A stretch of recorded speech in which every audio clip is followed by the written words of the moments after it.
ধানের বোঝা চাপিয়ে দিয়ে বলছে বাবা তুমি বাড়ি চলে যাও।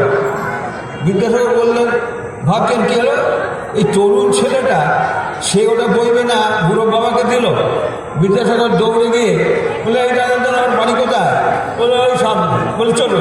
দিয়ে বিদ্যাসাগর সেই ধানের সেই বস্তাটা সেইটাকে নিয়ে তার বাড়ি পৌঁছে দিয়ে চলে গেল।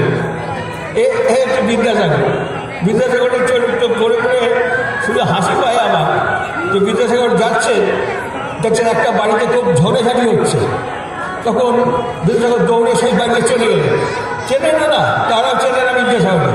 গিয়ে ওর পকেটে টাকা ছিল, সে 1 ছক টাকা দিয়ে দিলেন, ওই টাকাটা রাখুন আপনাদের খুব কাজে লাগবে বলে বিদ্যাসাগর চলে গেলেন। জানতেন যে এরা যা কিছু করে অর্থ নিয়ে এবং অর্থ সংকট ইত্যাদির সমস্যা, আমি টাকাটা দিয়ে গেলে অন্তত আগের দিনে গণ্ডগোলটা বন্ধ করবে, নাহলে খুন খারাপি হয়ে যাবে।